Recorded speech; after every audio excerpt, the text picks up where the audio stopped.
128 level, 129.29 was the top of day, up another 3.42%. Nvidia has added over $500 billion of market cap in the past 3 weeks. We're in Portland right now. Gonna let the car drive itself and listen to some Amit, some investing talk.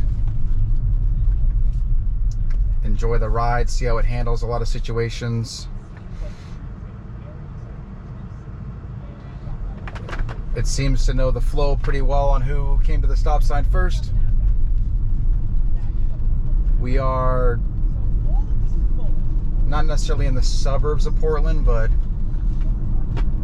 you know, outside of the major city, outside of the city. So right now it should be pretty easy going, and then we're gonna go to a Whole Foods, so we're going more towards central, so the traffic will, and the amount of stops will pick up. Right now it's pretty easy going.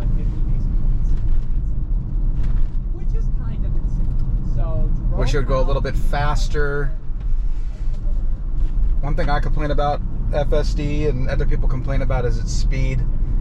You know, it's just, I'd be going a lot faster on this road, but it is going the exact speed limit or right below it, so you can't really blame it, but it is a little passive, which is a positive. You know, if you're gonna have something drive for you, you want it to be safe. You don't want it to be super reckless, so guess you can't argue, you know, with it going the speed limit.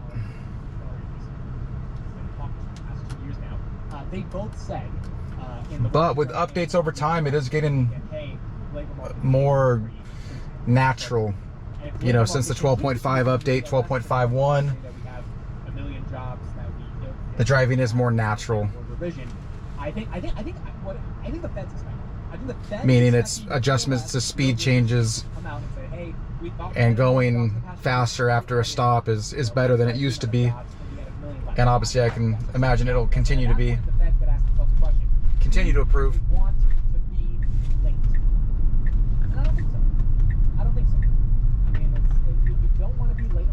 You were already late when it came to being transitory, and I think if that's the case, the Fed is going to make a decision that says, you know what, it's time to seriously cut, which is why I also think equities are doing well. IWM up about 1%. Shout out to Tom Lee. We officially got the fund strat Tom Lee follow on X today. So that happened like 20 minutes ago. So we got our boy to finally follow us back. But IWM up about 1%, QQQ up 1%, S&P 500 up 0.71%, SoFi again 746. And then Nvidia. Since the 12.5 and 12.5.1 updates, it also has gotten a little smoother and more natural on its lane changes, like you just saw. There are still some times when you're on the freeway when you're in the passing lane, you know, the fast lane, and you're going the speed limit, but slower than the natural flow of traffic, and it'll just stay there. That's one thing I don't like about it. I would like for it not to always be in the fast lane when it's going the speed limit, especially on the freeway. So that could be kind of annoying. You have to like merge on your own and get the car to change lanes, because you'll just have tons of people behind you just like backed up. So that's one negative, but it has gotten a lot better, just its natural flow, especially on city streets, and its ability to change lanes and when to do it.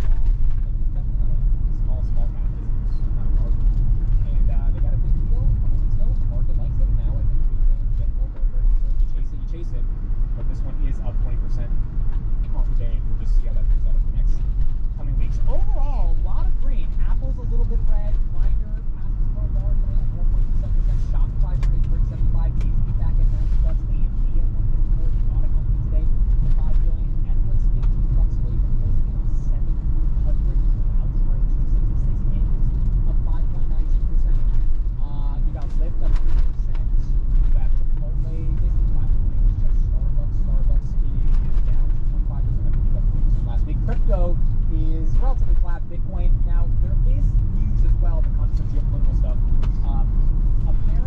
like about full self-driving, especially in a town like Portland here, or like if you're in Pittsburgh, or just anywhere that's not like a direct grid and has like different turns. You know, sometimes when you're following directions, even on your phone or screen, you don't know exactly which road to take because they could be close together. I know we've all done that before. We missed like an on-ramp or an off-ramp, or like turned on one street when it's really, you know, the one right next to it, or different forks. And you have to turn all the way around because you weren't, or slow down because you weren't exactly sure where to turn. Full self-driving just knows that. It doesn't make those mistakes. Maybe periodically it'll hesitate and slow down and maybe, you know, stay there for a second then go, but overall it knows where it's going, and you're not going to miss a turn or an off ramp, you know, because you're trying to read the map.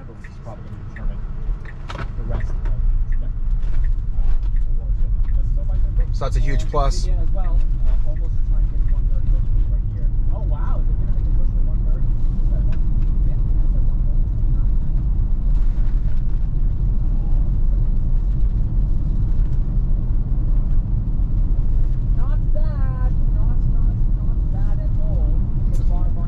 Now we're going 30 and a 20. It seems like it'll adjust here.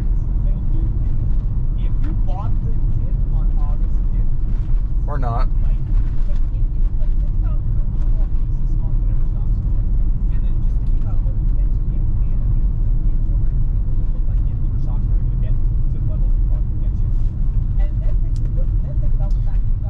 Yeah, probably one of my biggest critiques of full self-driving, like I said, and then a friend of mine that won't buy full self-driving, is the speed limit. You know, just like being slow when you want it to be fast. And then there it was 10 miles over the speed limit, so that'll get better. And now it does feel like if we have a melt-up rally. Sometimes it'll just be like on a highway and you're just going so slow. So I mean, it's exciting stuff, dude. I still think there are. And then it'll pick up and change. The rest of the year, and we'll talk about those. But outside of just like high level. And it did it. I was watching it to see how it reacted. The bus was in the right lane, and it merged lanes, and the car picked up on that. Wish it didn't, because I have to smell its smoke now, but it did handle that pretty well. And it was pretty natural. It wasn't herky-jerky.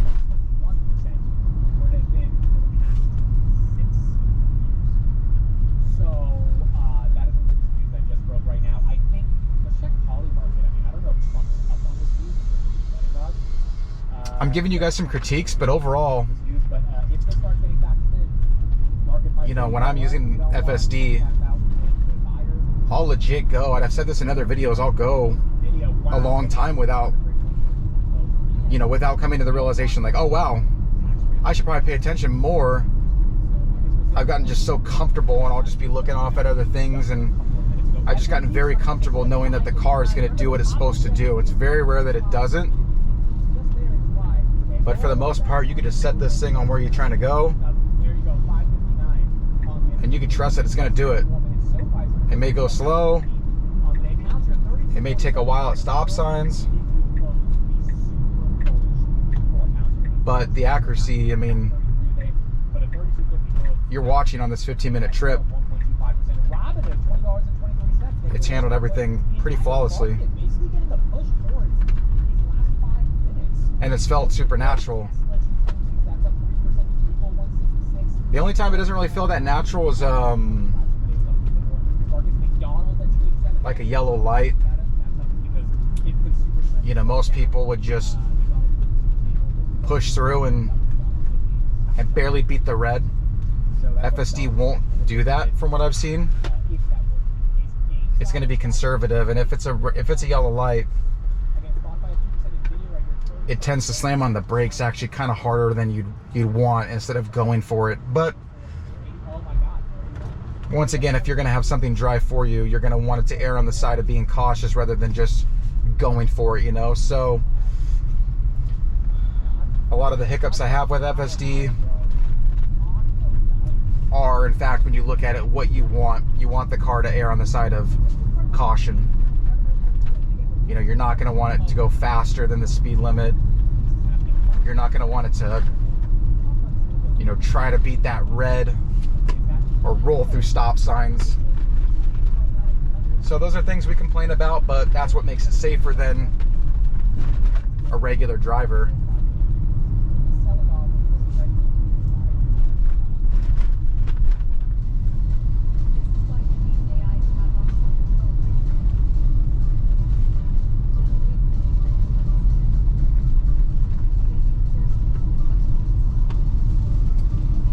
So, you know, if you had your wife or a child of yours or whoever, and they're not the most experienced driver, you know, you can imagine a future like a robo-taxi or letting someone with minimal driving experience use your car and letting full self-driving get them to where they're going. Of course, you're going to want full self-driving to err on the side of caution, you know. Imagine being in a robo-taxi and, you know, the things like rolling through stop signs, getting speeding tickets, you know, flying through yellow lights. It's not what you want, you know. With that being said, like, there are some times I want to just drive, like if I'm trying to get some stuff done for work, you know. That's if I'm in a rush, usually I won't do full self-driving because I'm, you know, stopping at stop signs quick, trying to beat red lights, going over the speed limit. If you're stopped on red and trying to make a right, you know, maybe you won't take those extra couple seconds that full self-driving will. So if I'm in a rush, if I'm trying to get something done, I won't use full self-driving. But besides that, you know, just set it to its location and you're on your way.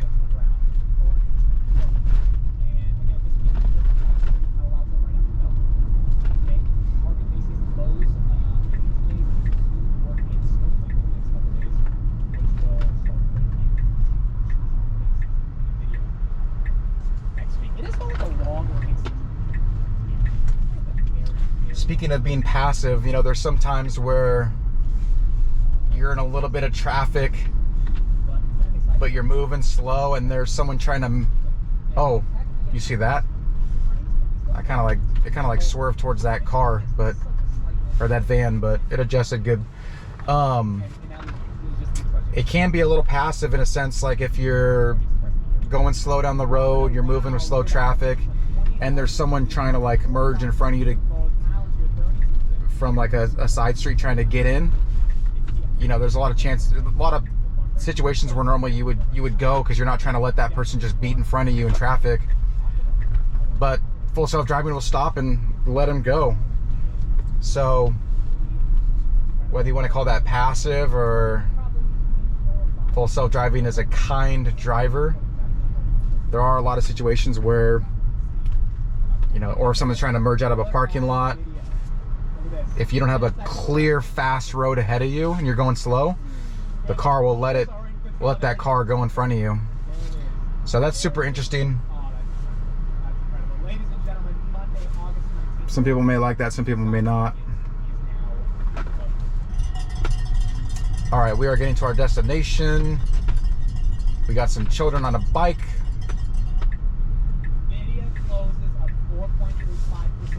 All right, now to find some parking. Got a lot of people. All right, let's see here. I'm gonna select there, start auto park. It's kind of a tight spot, but we're going for it. I suck at parallel parking. I don't like it. So I love just being able to click on a spot and just boom, it's done. And we got someone watching us. I also love that, like someone watching me park and I just put my hands up in the air like, look, no hands. It's getting close to hitting the curb, but it's not. Beautiful, beautiful. 15-minute drive, got us to our location flawlessly. Handled buses merging in front of us. Somewhat tight parallel parking spots. Natural. Yeah, let me know what you guys think, but that was a beautiful ride.